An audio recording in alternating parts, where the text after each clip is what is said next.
Hey everybody, Charlie 902 here, and welcome back to Star Citizen, where today we're going to take a look at the golden ship, the Banu Defender, and what better place to do it than Ariel, the Golden Moon.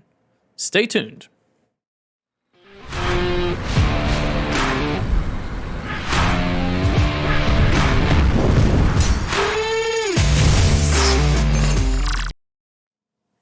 Overview and roll.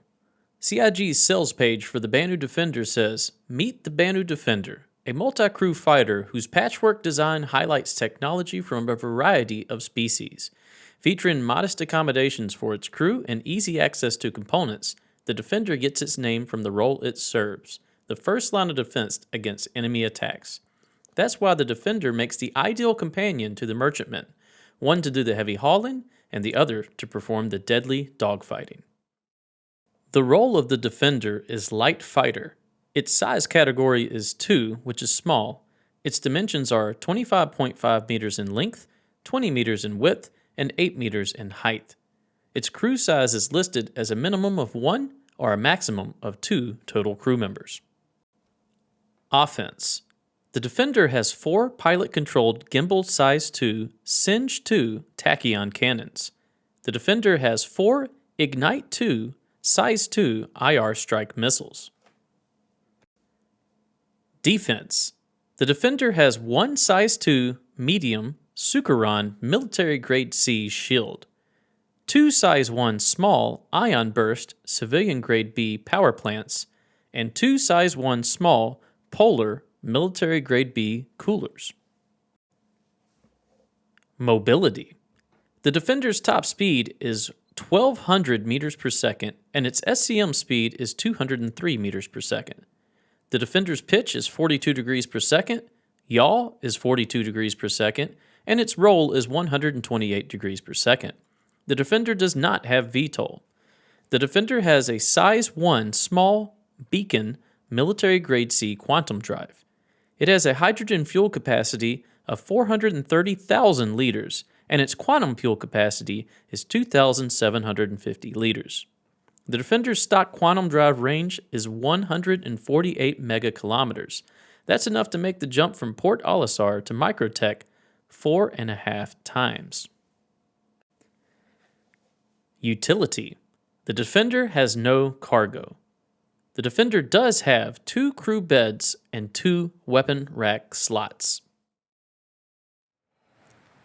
All right, everybody, we're here on beautiful Ariel, and before the sun goes away, let's go ahead and knock out this exterior walk-around of the Banu Defender. First impressions, very unique-looking ship, very crab-like, very organic. You can definitely tell it has some influence from an alien species, which I just adore the uniqueness of this ship. Coming up, you can see I've installed some Size 3 Panthers. The ship does have 4 Size 3 weapon hardpoints. These are strobe, not really strobe, but kind of like beacon flashing lights, if I can talk here, sorry. You have twin cockpits that form the eyes of the crab up there. Let's go ahead and walk around. Another thing I love is this textured gold ornamentation that are on these arms here. You can see here a maneuver thruster. There's another one down here. And it has an aggressive stance when you put it in landing mode here. You can see the front landing gear comes out of the arm here. And it transforms rather dramatically when we get it up in flight. I'll show you that as well. Some little aerodynamic fins here, more filigree. Almost looks like a leather texture on this. I like that. And then you got kind of like a golf ball almost texture here at the bottom.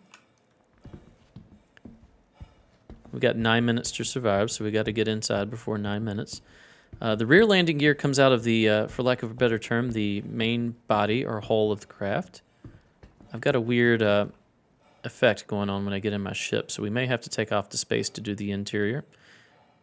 But very insect or organic claw-like down here, very ornamented and nice. 2 rather large thrusters for the size of this ship. This is classified as a light fighter. I don't know if I agree with the classification Light may be in armor only. Definitely a striking and beautiful ship. I'll try to do the inside. Like I said, I have a weird effect going on. I think it's because of me being on aerial here. You'll see what I mean once we get up close to the ship. You see these cylindrical stripes that are happening on the screen. The main entrance is through this ramp here. Looks very much like a mouth. And I'll do this again. Watch these stairs. I love how these stairs fold out. See, they go down like a ramp. Got some cool sounds. That's another cool thing about the ship. Very cool sounds. There we go. And then you kind of see what I mean with these. It's almost like I'm in a sphere of stripes here. So let me go ahead and get up into space and we'll do the interior from the space. But maybe if I turn on my torch, we can see a little bit. Let's turn on vehicle power and see if that helps. Let's hop in here real quick. No, not engine. Let's do... Can I do vehicle power from here? Lock, lock, open exterior. Engine, engine, engine. Tell you what, let's just sit in the seat. Yeah, see what I mean by that weird artifact that I have going on? Or filter, I guess, for lack of a better term. Alright, let's turn on the power, not the engine. There we go. Look at that. Very cool sound. Very cool UI. Since we're in the cockpit, we'll go ahead and start with that. The view, actually not that bad. Now you'll see when we get up into flight mode, the arm does kind of get in the way over here where my cursor is going. But as far as like up and left and right, the view's actually pretty good. And you can see the co-pilot over there, which has the same functions as this seat here does. All right, let's go ahead and exit the cockpit.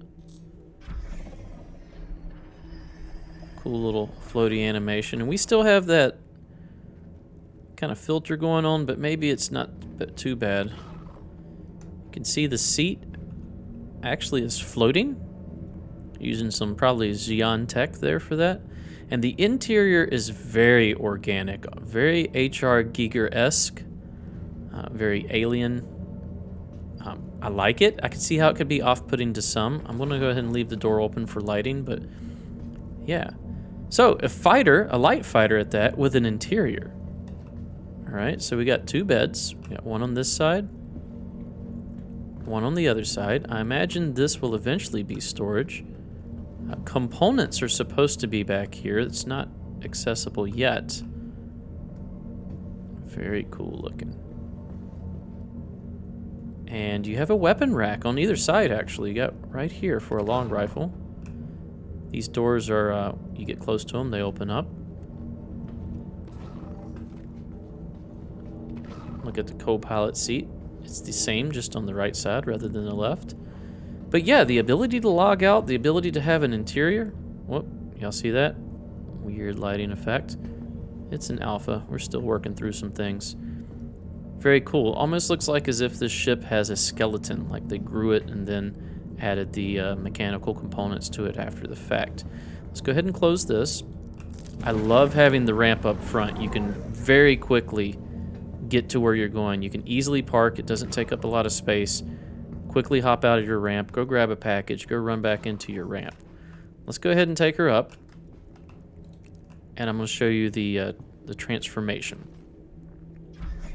Small ship today, not a crazy long walk through. Let's go ahead and lift off. Well, let's turn on the engine first. Might help, right? Oh, they were on. Engines on. Okay, engines are on now. All right, so we're going to lift up. Let's change views here. All right, and if we put away the landing gear, we go into flight mode. Check that out. So now we've become a very long ship with the cockpit near the rear, which gives it its own feel. from the front and rear, you see there's not much of a cross section. Now from the side, you start to get a huge cross section. And then from the top, yeah, very easy to shoot from the top. Very easy to shoot from the bottom. Let's look from the bottom here and do the transformation again. There's landing gear. You should see the rear gears come out. There you go. Forward gears come out. And then we'll go one more time from the cockpit view. All right. And then you can see how your view is a little bit obscured. Probably more than most would like, but to be honest, you start to not notice it the more you fly around. This ship is very maneuverable, very quick to accelerate. Very fun ship to fly with awesome sounds. Yeah, ripping out of the atmosphere in this thing is very quick to do. Alright, that's going to do it for the interior and exterior walkaround. Final thoughts. The last time the Banu Defender was sold for cash, its price was $220 US. It can be purchased in-game for 2,781,000 Alpha UEC. What I like about the Defender. The Defender is a very unique ship. It's a light fighter and handles as such. It has the firepower of a medium fighter with 4 size 3 hardpoints. It has the defense of a medium ship with a single medium shield. It has the quantum range of a medium ship with 2,750 liters of quantum fuel. It is a very unique appearance that I personally like, and the ship's sounds are amazing. The Banu Merchantman will have a dedicated hangar for the Banu Defender as well. Lastly, the interior allows for log-off, courier missions, internal repairs, and space for a second player. My dislikes about the Banu Defender are, I feel it's a bit overpriced as far as the IRL cost. The silhouette is easy to hit from a lot of different angles. The arms block pilot vision and get shot off rather easily. The co-pilot seat seems useless, other than to transport a passenger. The only change that I would recommend is I would like to see the Singe weapons fixed, or at least change the default weapon loadout since the Singe weapons are broken at the moment.